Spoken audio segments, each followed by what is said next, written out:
बिस्मिल्लाहिर्रहमानिर्रहीम अस्सलामुअलैकुम। Welcome to my YouTube channel. कैसे हैं आप सब? उम्मीद करती हूँ आप सब खैरियत से होंगे। आज मैं लेके आई हूँ बहुत ही ज़बरदस्त सी एग करी की रेसिपी। सिंपल रेसिपी है लेकिन बहुत डिलीशियस, बहुत मज़ेदार बनती है। अगर कोई सब्ज़ी ना हो, कोई दाल ना हो, गोश्त चिकन कुछ भी ना हो घर में, तो जस्ट आप 4-5 अंडों से भी ये बना सकते हैं और सारे घर वाले इसको मज़े ले लेके खाएंगे। तो इसके लिए हमने लेने हैं 4 अंडे। मैं यहाँ पे 4 अंडे यूज़ कर रही हूँ। आप अपने क्वांटिटी के हिसाब से अगर आप ज़्यादा बनाना चाहते हैं तो आप अंडों की तादाद बढ़ा लीजिएगा। कटोरियाँ ले लिया मैंने, उनको पहले ग्रीस कर लिया था। उसमें हमने डाले हैं अंडे। एक एक कटोरी में एक एक अंडा शामिल कर दिया हमने। उसके बाद थोड़ा सा नमक मैंने इसके ऊपर छिड़क दिया और थोड़ी सी मैंने चिली फ्लेक्स इसके ऊपर डाल दी हैं, इसके टेस्ट को थोड़ा सा चटपटा बनाने के लिए। अब यहाँ पे जो कटोरियाँ हैं उनको हमने करना है, अंडों को हमने करना है स्टीम। तो उसके लिए मैंने एक कढ़ाई ली है, उसमें हम पानी डाल के इसमें स्टैंड रख दिया था मैंने, और इसको कवर करके हमने बॉयल आने तक इसको छोड़ देना है। तो यहाँ पे इसको मैंने कवर कर दिया था और इसको बॉयल आने तक मैंने इसको इसके नीचे फ्लेम लगा के तो इसको छोड़ दिया था। उसके बाद जैसे इसमें बॉयल आएगा तो कवर हमने हटाना है और इसके ऊपर मैंने एक स्टैंड रखा और उसके ऊपर हमने कटोरियाँ रख दी ताकि जो हमारे अंडे हैं वो स्टीम हो जाएं।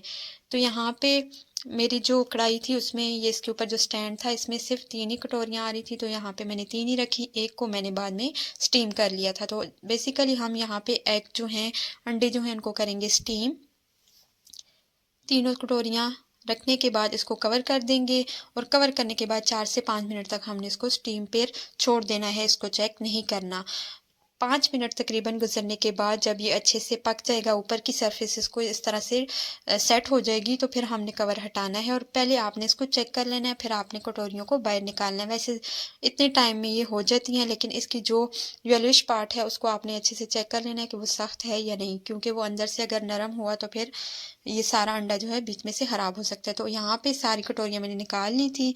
उसके बाद हमने थोड़ा सा ठंडा किया इसको और फिर हमने इसको हटा लेना है, कटोरी से हमने इसको निकाल लेना है। तो एहतियात से ये काम आपने करना है। स्पैचुला की मदद से हम जो है इसको कटोरी से हटा लेंगे, क्योंकि कटोरियाँ हमारी ग्रीस थी तो ये इजीली हट जाएगा, जो अंडा है वो हमारा आ जाएगा। तो यहाँ पे सारे हम जो अंडे हैं निकाल लेंगे कटोरियों से। तो मज़ेदार से जो एग हैं हमारे ये स्टीम हो चुके हैं। अगर आप बच्चों को ये नाश्ते में इस तरह से बना के दें तो ये ज़बरदस्त सी रेसिपी है। बिना ऑयल के जो लोग हेल्दी खाना चाहते हैं तो वो इस तरह से नाश्ते में एग स्टीम करके आप उनको नाश्ता दे सकते हैं। लेकिन हम अभी इसकी बनाएंगे करी और उसमें हम डालेंगे इन एग्स को। तो यहाँ पे ऑयल किया है 1/2 कप के करीब, उसमें हम डालेंगे एक दरमियानी साइज़ की प्याज लेके उसको मैंने बारीक चॉप कर लिया था, वो ऐड कर देंगे और इसको हमने तब तक पकाना है जब तक कि इसका कलर लाइट नहीं हो जाता और ये थोड़ी सॉफ्ट नहीं हो जाती। तो यहाँ पे आप देख सकते हैं प्याज का कलर भी थोड़ा लाइट हो गया और ये सॉफ्ट भी हो चुकी थी। तो हमने इसको ब्राउन नहीं करना है, बस यहीं पे हमने टमाटर ऐड कर देने हैं। 3 टमाटर लेके ब्लेंडर में डाल के थोड़ा सा पानी डाल के मैंने पेस्ट बना लिया था, वो इसमें शामिल कर देंगे। टमाटर डालने के बाद यहीं पे मैं मसाले भी ऐड कर दूंगी। नमक जाएगा 1 टीस्पून, लाल मिर्चें जो हैं वो भी मैंने यहाँ पे 1 टीस्पून ऐड की हैं। बेसिक मसाले हम शामिल कर रहे हैं, कोई ज़्यादा एक्स्ट्रा चीज़ हम इसमें ऐड नहीं कर रहे, लेकिन इन मसालों के साथ भी ये बहुत ज़बरदस्त रेसिपी बनने वाली है। 1/2 टीस्पून यहाँ पे मैंने डाली है हल्दी पाउडर। गरम मसाले का पाउडर 1 टीस्पून गया है और 1 टीस्पून ही इसमें मैं शामिल करूँगी धनिया पाउडर। अब यहाँ पे ये चीज़ें ऐड करने के बाद इसको मिक्स करेंगे और टमाटर का पानी ड्राई होने तक हमने मसाले को पका लेना है, भून लेना है। इतना भूनना है कि टमाटर का जो एक्स्ट्रा पानी है वो सारा ड्राई हो जाए। तो यहाँ पे इसको मैंने छोड़ दिया था, वक्फे वक्त से चम्मच में चलाती रही हूँ।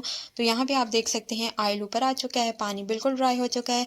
लेकिन हमने पानी ड्राई जो करना था उसके बाद हमने इसमें मज़ीद पानी डालना है, क्योंकि हमने इसकी थोड़ी सी ग्रेवी करी बनानी है। थोड़ा सा पानी हम इसमें शामिल करेंगे, तकरीबन पौना गिलास मैंने यहाँ पे पानी शामिल किया है। आप तक है कि आप ग्रेवी को थोड़ा पतला बनाना चाहते हैं तो आप पानी ज़्यादा कर दीजिए, लेकिन यहाँ पे हम बहुत ज़्यादा पतली ग्रेवी नहीं बनाएंगे। जस्ट हमने पौना गिलास तक इसमें ऐड किया है। इसको बॉयल आने तक हम पकने के लिए छोड़ देंगे। इसको कवर करके मैंने छोड़ दिया था ताकि इसमें अच्छा सा बॉयल आ जाए और पानी जो हमने एक्स्ट्रा डाला है वो भी पक जाए। तो यहाँ पे अच्छा खासा हमने इसको पका लिया है, बॉयल आ गया है करी में।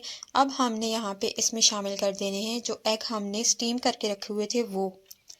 याद रहे कि यहाँ पे आपने जो फ्लेम है उसको थोड़ा स्लो कर देना है, ज़्यादा फ्लेम को हाई नहीं रखना, क्योंकि सारी चीज़ें ऑलरेडी पकी हुई हैं। जस्ट हमने इनका जो टेस्ट है वो अंडे जो हैं वो उसका करी का टेस्ट जो है उनमें आ जाए, तो इसलिए हमने इसमें शामिल कर दिए। शामिल करने के बाद इसको हमने कवर करके तकरीबन 4 से 5 मिनट तक लो फ्लेम पे पका लेना है। तो यहाँ पे अब अच्छे से अंडे और करी हमारी तैयार है। अंडा एग करी आप इसको बोल सकते हैं, एग ग्रेवी बोल सकते हैं। ये अच्छा सा तैयार हो चुका है। इसके ऊपर मैं धनिए से इसको गार्निश करूँगी और हरी मिर्चों से। तो धनिया और हरी मिर्चें ऐड करने के बाद इसको कवर करेंगे और फ्लेम को मैंने यहाँ पे ऑफ करके इसको 2 से 3 मिनट तक कवर करके छोड़ दिया था।